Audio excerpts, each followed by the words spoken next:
Okay, so now we're going to get started with the news. Today's news, we're going to begin with kind of a guide. And this is, I don't usually do this that often, but if you guys have ever played the game City Skylines, City Skylines is probably what we wanted and what we hoped SimCity would be when it came out and it was revamped. City Skylines is a really, really good adaptation of a city builder. And if you've never played it, and if you haven't seen it, you should check it out. It is on Steam, and it is relatively cheap. They recently came out with an expansion called After Dark, which includes some new bells and whistles, new things. You know, whenever you get these DLCs with these cities things, they usually have like new structures and new buildings and stuff like that. But the base game, if you do have the base game, it did get patched, and you do get things like nighttime now. We have day-night cycles. We didn't have that before. Even though the DLC is called After Dark, you don't have to buy the DLC to get nighttime. It is going to be included free in the game, so that's cool. And the game looks gorgeous at night. But one of the things that plagued me with City Skylines is traffic.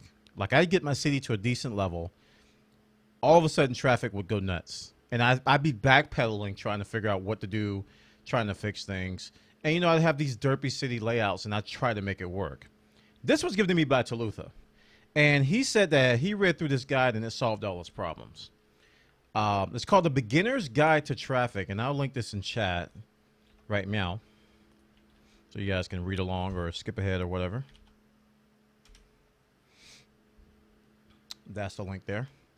And he said this solved his problems, and if you look through it, this is a traffic guide, and it teaches you things that probably civil engineers do every day, like arteries and veins and collectors and terms like that. And I'm just like, you know, when I played video games and City Skylines and other Sim Cities, I'd be like, okay, we're going to put a big fat road here, we're going to put a little road here, and we're going to make a way for people to get over here.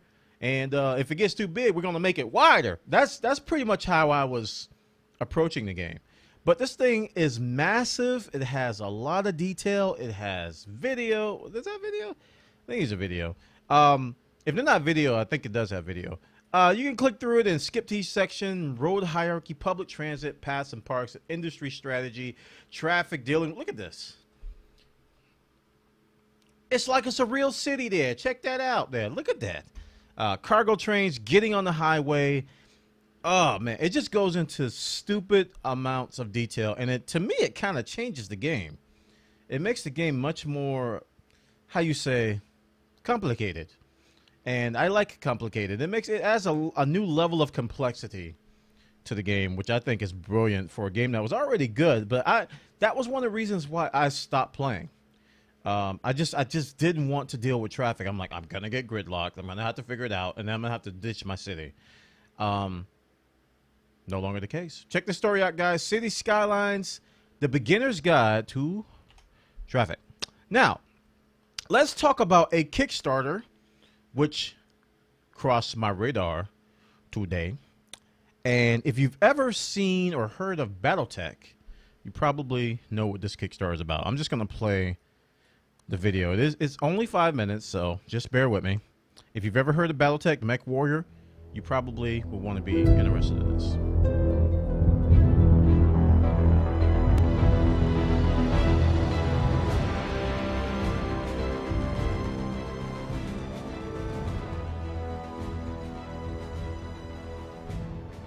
Hi, I'm Jordan Weissman, and this is Harebrained Schemes. Hi, Kickstarter! Since we brought back Shadowrun with Shadowrun Returns, the question we constantly get is, when are you bringing back BattleTech? And the answer is, today. I'm proud to announce that Harebrained Schemes is going to make a turn-based, tactical mech combat game that is steeped in the deadly feudal politics of the classic BattleTech setting. Now, I've been making mech games a long time. Over 30 years ago, I created the first version of BattleTech as a miniatures board game and an accompanying role-playing game called Mech Warrior. Over the years, we've explored the BattleTech universe through a variety of different media, including hundreds of different novels, an animated television show, and even the BattleTech Centers, where players could get into fully operational cockpits and pilot mechs in a 3D multiplayer arena. Of course, BattleTech is best known for its many video games, including the first, Crescent Hawk's Inception in 1988, the breakout hit MechWarrior 2 in 1995, Mech Commander, the first tactical game in 1998, and of course, the current MechWarrior Online. Not only have I been making mech games for a long time, so has Mitch. The first one we worked on together was Mech Commander, and then he went on to do the whole series. The thing I've always loved about BattleTech is the universe, especially the original setting of classic BattleTech. The year is 3025, and for over 200 years, the great houses who dominate the planets of the Inner Sphere have battled each other to claim the title of First Lord and rule from the throne of a reconstituted Star League. The tool of conquest is mankind's most powerful and versatile fighting vehicle. Bear with me, guys. 149. That's going to drive me nuts. Here we go. The tool of conquest is mankind's most powerful. I don't know why and it's shifting versatile down. It's driving me vehicle, nuts. The battle mech, adaptable to every planetary environment and with enough firepower to level a small city. With technology in decline after 2 centuries of war, mechs are precious, rare, and piloted by the nobility. Handed down from generation to generation, they represent a family's heritage, its fealty, and its future. Now, as the Third War of Succession grinds down, the exhausted noble houses look to mercenaries to continue the fight. And that's where you come in, as the commander of your own mercenary outfit. I'd like to introduce Mike McCain, creative director of the Shadowrun series. He'll be leading the BattleTech game with me. I grew up playing BattleTech games. In fact, MechWarrior 2 is one of the first PC games I ever played. So I'm really excited to be working with Jordan and the team here to create a modern, turn-based tactical mech combat game for PC. First off, I like how it's going to be modern now because the like young Crip, guys involved. but Asian. Anyway, as Mitch said, On the battlefield, you'll command a lance of 4 mechs in turn-based combat, unleashing their awesome firepower and utilizing their MechWarrior's unique abilities. To realize all of this action on screen, we'll be taking advantage of Unity 5 to make the 3D battlefield experience as immersive as possible. your previous support has allowed us to deliver 4 games that we're really proud of. And the success of those games gives us the resources to build a great single-player skirmish game in which you can pit your mechs against enemy AI mechs. But with your support, that base game can become so much more. As you can see below, our vision for the game expands in 4 stages. Stage 1 is already paid for. It's the skirmish game we're funding ourselves. If our Kickstarter hits funding stage 2, we can create a single-player story campaign for the game. In this campaign, you'll command your own mercenary outfit, struggling to survive from mission to mission amidst the feudal political turmoil of the Inner Sphere. The campaign will feature an original new story set in the deadly 3025 era of the BattleTech universe. You'll be given missions with a variety of objectives, from sabotaging an enemy installation while posing as a lance from a rival house, to kidnapping a minor noble in order to help aid a client's negotiating position. Between those missions, you'll manage the finances and logistics of your mercenary outfit, from the modifications and loadouts of your mechs to the salaries and skill growths of your mech warriors. If we hit funding stage 3, we can expand that mercenary campaign to make it much broader and open-ended, to put you in full control of your destiny as a mercenary. So alongside the core story campaign, you'll be able to take contracts from the various noble houses of the Inner Sphere. Over time, the missions you accept and the objectives you complete will determine your reputation as a mercenary and what contracts will be available to you in the future. To make the game open-ended, we'll add a variety of side contracts and procedural mission generation so that you can grow and expand your mercenary outfit both during and after the campaign. Funding stage 4 adds PvP multiplayer set in the famous arenas of Solaris 7. You'll be able to take your lance to the arena to fight head-to-head with your friends or to compete in ranked leaderboard play. We've planned BattleTech to expand in these stages so we can be confident we'll make a great game regardless of the funding level we hit. But of course, the more co-funding we can raise here on Kickstarter, the bigger the game we can make. So let's work together to bring classic turn-based BattleTech back to the PC.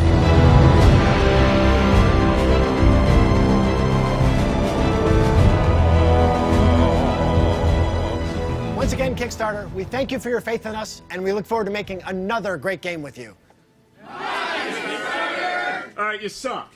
Let's try again. All right, so that's BattleTech. I wanted to share that with you guys, just in case you knew the series or you've heard of it. I'm pretty sure a lot of you have heard the term Mech Warrior before. This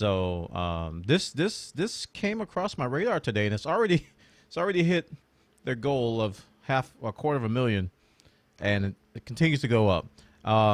I haven't backed this because I'm not a BattleTech guy, but I am going to be watching it, and I know people love it. But you can see down here the game stages that they were talking about, the base skirmish game. All of this is already funded versus AI. So what they want to do is they want to go to 1 million, 1.8 million, 2.5 million. Those are their stretch goals for each one of these things.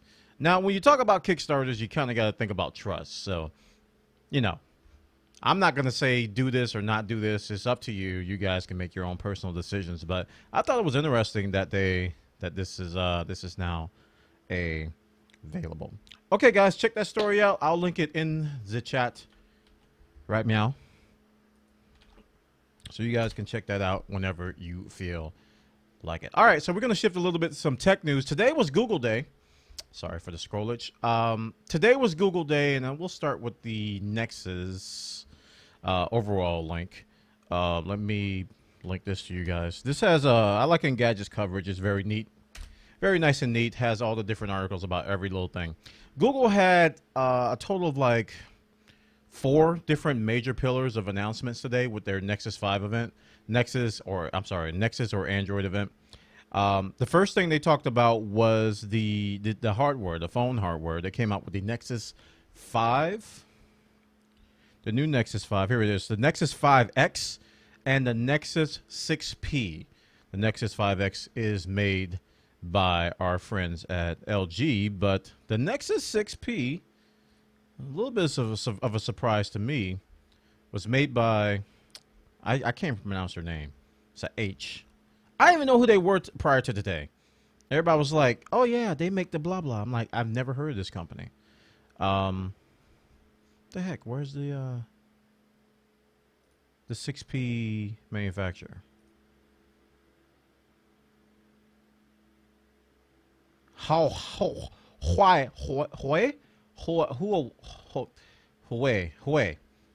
Those guys. And it looks like a very slick looking phone. You can check out this link here. Got the fingerprint sensor on the back, which I thought was interesting. And it's got some of the decent specs you would expect. So overall, to summarize, I'm not going to go into too much detail. You're going to have better battery life. You're going to have a better screen, and you're going to have a better camera. That's the theme of every new phone today. That's it. You're not going to get much else. And then there's the little gimmicky things like the fingerprint sensor and maybe some gyros things and some 3D touch or whatever. But it all comes down to those 3 major things. And the underlying processor is probably faster and things like that. So the 6P, the bigger version, and then you got the 5C, which is made by LG, which a lot of people think is a sweet spot of this phone. The 5X, I'm sorry, I call it 5 something. The 5X, the LG, a lot of people think the Nexus 5 is the sweet spot. They think that the 6 is probably too big. I don't know. I haven't used my OnePlus. I'm kind of getting used to the bigger screens. Not the huge screens, but the bigger screens are kind of growing on me. One-handed usage is the problem. Like if I'm lying in the bed watching something on Twitch or something, and all of a sudden, black eye, phone falls on my eye.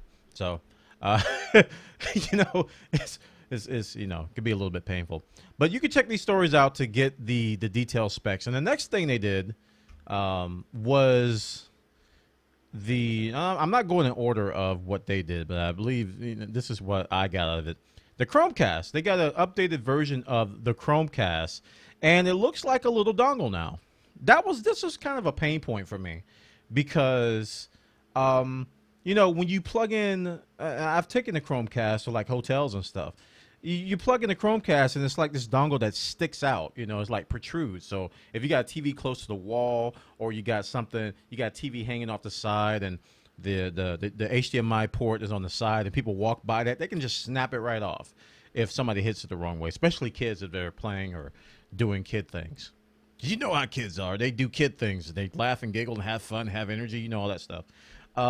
It's possible. So this thing has a little flexible dongle to where the thing hangs down. And I immediately thought about pets. I'm like, well, there's the lowest hanging fruit. Oh, the jokes. It's like the pets are going to eat this alive. The jokes, they keep continuing. They will eat them. They will continue.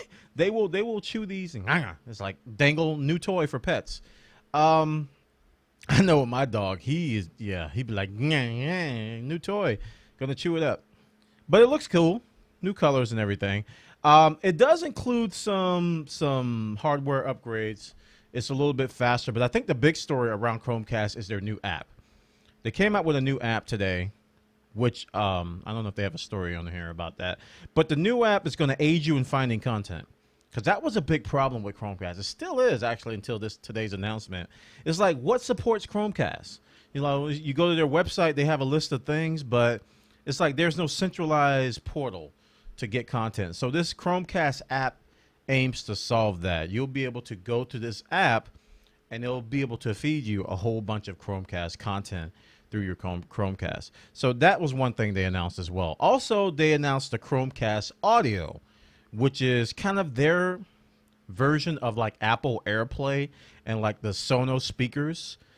This little dongle will be able to connect to speakers, and you'll be able to stream your audio through them. Now, the Sonos is like really, really expensive.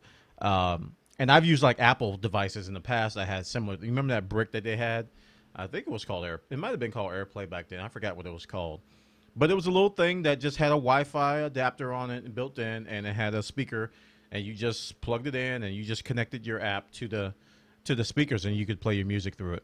So they have this new thing called the Chromecast Audio with Wi-Fi streaming, which supports better quality audio than, you know, sometimes Bluetooth. Now, the Sonos, according to this article, can get as high or low as $350, and this thing costs $35. So you can check this out, get the specs on it, and that's the other thing that they did. Now, the final thing, which I think everybody was a little bit surprised about, who hadn't been watching the news for the past couple of days, this was kind of their one more thing, for lack of a better word. They came out with their Google tablet. You know, this is a Google Android tablet, Google sanctioned Google tablet that is called the Pixel C, and it is as this article states, kind of a competitor to the Surface, and it's got this built-in keyboard thing going on, but they're using magnets instead of docking ports or adapters, and apparently the keyboard can be charged through these magnets, sucking the power out of your tablet into the keyboard to power it. And it's very durable. People were like holding it upside down, shaking it. Look, it doesn't fall. Head on, you know, that kind of stuff. Personally, I think it's a decent device for a certain market out there. People who are looking for a lightweight Chromebook style thing. I like to call them Facebook machines, office machines, and those kinds of things. Even programming machines, if you need to do some coding on the go. These probably could serve that purpose. Maybe not some heavy crunching, but you know, you can get some code and maybe some basic compilation going on. Good mobile device. It's gonna start at $499 for the 32 gigabyte and $599 for 64 gigabyte. Now you're up there in the Microsoft Surface price range at that point. You're getting up there to the Surface price range, and Microsoft Surface is a full-blown Windows OS. It's not mobile. So, you know, people who are looking at that 64 gigabyte might have to kind of compare it to the Surface and see what things they may be missing out of this. It looks like a nice looking device. It just it's not. I'm not in the market for it, but I can definitely see people. Going on board with this. So this is the Pixel C. These were the major announcements over at the Nexus event at Google. So I already gave you guys the link to all the stories. Again, I think Engadget did a really good job of just summarizing in one page all the crap that happened. So am I going to be getting the Nexus 5C or the 6, whatever it is, 6X, 5X, 6C, 6P, 3.8? Hut. I don't know what they're called. I don't know, man. I'm in the market for a new phone. I still got my OnePlus. I'm happy with it, but you know, I ain't gonna complain if I get a new phone. So I'm looking at the Nexus 6P, the 5X, and the iPhone series, and I've still got to make a decision. The hardware looks pretty good on these new phones, but like I said, man, when it comes to smartphones, you got better screen, you got better battery life, you got better camera, and a processor upgrade. That's usually what it comes down to when you get an upgraded phone these days. It's like the technology leaps and the gaps between previous iterations. You know, it's kind of hard to innovate now because we're kind of hitting these walls of like bells and whistles. You know, It's not like as drastic as going from a clamshell StarTAC to like an iPhone. You know, that was pretty drastic. But now we're just seeing the same form factor. We've got the rectangle, you know, we've got the touch screen, we've got the buttons, we've got the side controls, and we've got camera. It's like that form factor is coming across on all these new phone upgrades. So to compel someone to upgrade, it's getting difficult. Now, I can see that happening, and I can see that being a problem because you notice that everybody's got these upgrade programs going on now. They're like flying out of the gates. It's like, if you sign up with us, give us $15 a month, we will guarantee you a new iPhone upgrade when it comes out.